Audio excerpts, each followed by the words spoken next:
again, I'll go back to this commercial with a clear conscience. So commercial in the sense that obviously it's an organization that needs to make it work. And in the sectors that you operate have been very, very tough sectors, very competitive sectors. There's been a lot of sort of change really, within the last, say, obviously with not just with COVID and the pandemic and so forth, but a fair amount of change, disruption that's taking place.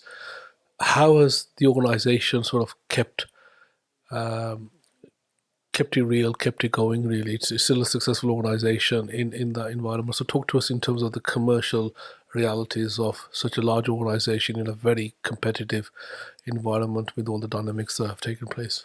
Yeah, it's a really good point, actually. With so many colleagues, 57,000 people working for us, it's really important that we do right by them. So we make sure that we pay people a fair rate for the work that they do. And with so many colleagues, that does impact on the bottom line. So we therefore have to operate very, very commercially to ensure that we're able to support all our colleagues and, support the cost base. And by doing what we've done, bringing high quality products in, investing a lot in our stores, we've been able to do that because we get our members and customers into stores. And our new pricing initiatives are helping people through cost of living issues. And our membership brand has broadened because of that. More people coming into our stores, increasing their basket size, means that we can continue to operate commercially and still pay our colleagues a fair rate of pay for the work that's done. Okay, brilliant.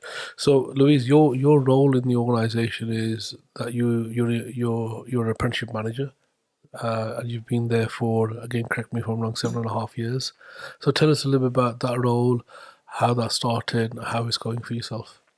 Yes, 7.5 years ago is when I started, the same time as the apprenticeship levy started, and that's no coincidence. I was brought in at that time because Co-op knew that the apprenticeship levy was going to be an area of work for us. So we've been investing in apprentices for many, many years prior to the apprenticeship levy coming in, but we knew that we had to invest more resource into ensuring that we could spend that levy in the right way.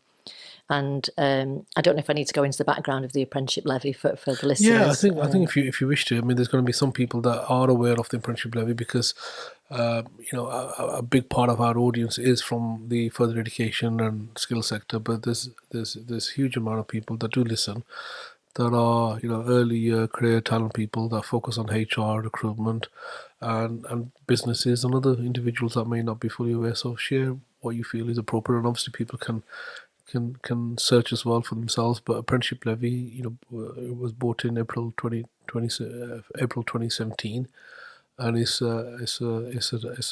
what some may regard as a tax on larger businesses that have got to pay a roll of more than £3 million, and they pay 0.5% towards that to initially focus on apprenticeships. But there may be some changes ahead. That's right. Potentially. In a nutshell, I think that's enough for our podcast. But effectively, there's a bit of money that the employer has been earmarked to spend on apprenticeships. Some employers utilize that. Other employers see it as a tax and don't do anything with.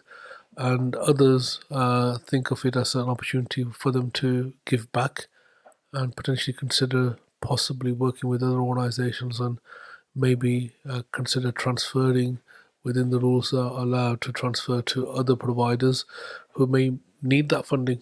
So it's each organisation will have its own approach, but there are opportunities out there where they can bring value to society as a whole and work collaboratively. Yeah, that's right. That's a good summary, actually. Yeah. And for us as an organisation, our tax bill or apprenticeship levy bill annually is about 5.6 million. Right. And we probably spend less than 2 million of that on our own apprentices. Okay. And of course, that can only cover the cost of training and assessment. It's not covering any apprentices' wages or salaries. So we were looking at how we could use more of the levy in our own business. And we've always focused on what the business needs from the apprenticeship levy. It's never been a case of we must spend that 5.6 million on our own apprentices. We knew that wasn't going to be viable for lots of different reasons. With our apprentices in our stores, for example, we have to provide backfill for the off-the-job training time, and that comes at a cost that the levy can't cover. So my role when I first joined was to look after apprentices in the business, and over time that role has evolved quite considerably. So you talk then about potential changes coming up. One part of my job is to keep abreast of all those changes and actually to try and influence what might happen in the future. We know the apprenticeship levy is going to become the growth and skills levy, and we're wondering if there'll be any announcements in the budget at the end of this month in relation to that. But for now, what we've been trying to do is use our levy for social purpose, and so what we've not been able to spend for ourselves, we have been sharing with other organisations who want to further their apprenticeship recruitment or apprenticeship training. So we've been able to move our funds across using our co-op levy share service, and we've also been able to get like-minded employers involved for use of their surplus levy too. So we set this up in 2021. So I can talk about that service a little bit more later on. Absolutely. I think there's an opportunity there for employers, for other organisations to potentially collaborate, share good practice, and look at how they can make use of these funds. Anybody can transfer up to 50% now of their levy. That changed earlier this year from 25%. So is that a big part of your role? Yeah. So I look after the co-op levy share service, working closely with our supplier for that, and collaborating with employers. And we're doing a piece of work at the moment aligned to potential changes to the levy, working with our pledging organisations, those that have already said they will support sharing the levy, to help them to influence or possibly have a say in what government will do next as far as the growth and skills levy is concerned. Canny Conversation Podcast Series 5 by Safaraz Ali.